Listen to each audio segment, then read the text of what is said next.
Okay, perfect. So, hey everyone, and welcome to my talk on how we built our first certification course.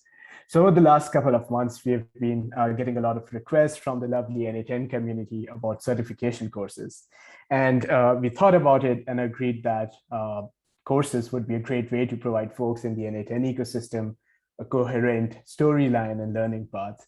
And moreover, people also get excited by certification as that adds a nice incentive to the learning. So we decided to build a course. So we started thinking about what are the different elements of the course that we should take care of.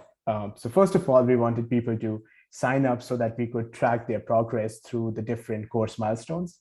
And oftentimes we saw that people would try to go straight to the quiz and avoid going through the course milestones. And platforms like Coursera and Udacity deal with that by blocking the quiz section unless people have seen all the videos. So I thought, okay, maybe we should have something like that. Then content, of course, is the centerpiece of the puzzle here. And finally, there would be a quiz that the student would have to take. And if they pass, they would receive a certificate. Okay, so since content was the centerpiece of the puzzle here, we decided to host it alongside our docs. So we use ViewPress for documentation, and this way we wouldn't have to spend too much time building out a platform to host the content for the course. So here we mentioned that students would have to sign up, follow the 2 course milestones, and pass the quiz to get the certificate.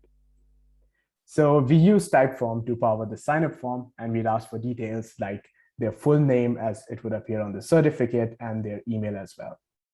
So in the true spirit of no code, we decided to use Airtable as the database. So once they submit the form, it would store their details in Airtable and send them an email telling that they have successfully registered.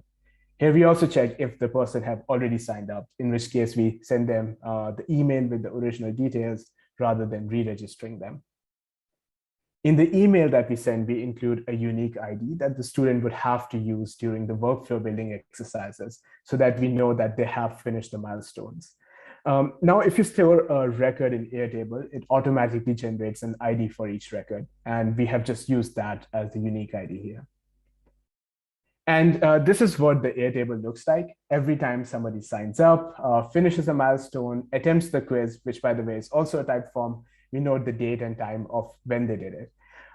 We also store the score of the last attempt that the student did. And we also store some other details like their name and email, which of course I've omitted here. And this helps us in a couple of ways. So this is the first time that we have built a course, and we want to make sure that people can go through this smoothly. And in case we notice that somebody has been stuck at a certain milestone, let's say for a week or 2, we can reach out to them automatically to see if they need any help. So what happens when you submit the quiz? So at the end of the course, we had to do a couple of iterations for this as different people approach the course in different ways.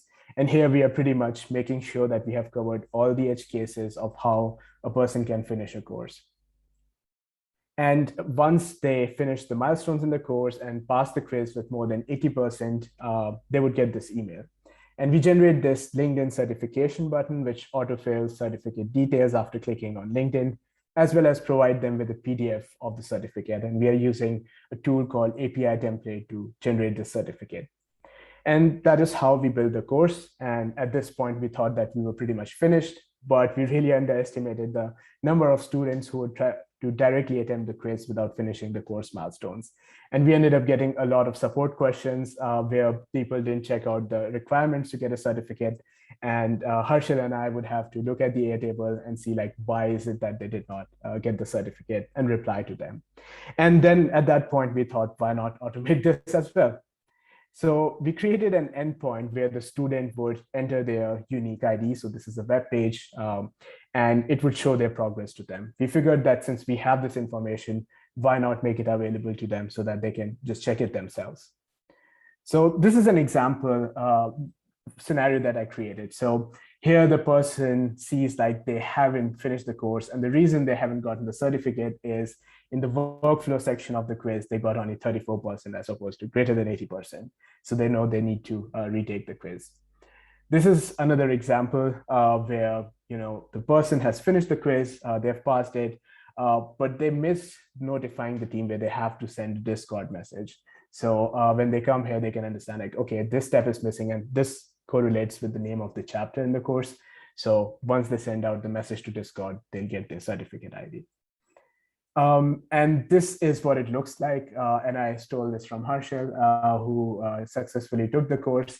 And in LinkedIn, you also have this field called credential URL. So this is typically used by platforms to verify that the credential that a person is claiming is real. So we use the unique ID here as well, and we can then verify that, yes, the credential that a person has put on LinkedIn is actually original, and they can download the certificate from here as well. And finally, we decided to create a funnel-like thing to visualize how many people end up earning the certificate. And this also helps us understand where people are dropping out, which in turn helps us prioritize improvements that we have planned for the course. So this is a screenshot from the chat tool that we internally use called Mattermost, which is an open source alternative to Slack. And if I use /core/ command in Mattermost, it gets the data out of Airtable, except the ones with the na10.io email addresses that we have used for testing. And it uses a platform called Quick Chart, which you can send HTTP requests to create the bar chart. And our certification course is live at docs.na10.io/courses. And since you have gotten a sneak peek of the inner workings of the course, perhaps you'd like to go through it yourself and share your experience and feedback with me. And we soon plan to do a more detailed write-up and share all the workflows that we have built to power this course in the coming weeks, so that in case you would like to create a course like this, you could reuse those workflows as well. Well, that's all for today. If you have any questions, feel free to send them along in the chat. And as always, you can reach out to me at Tanay@na10.io. And I look forward to see what you all build.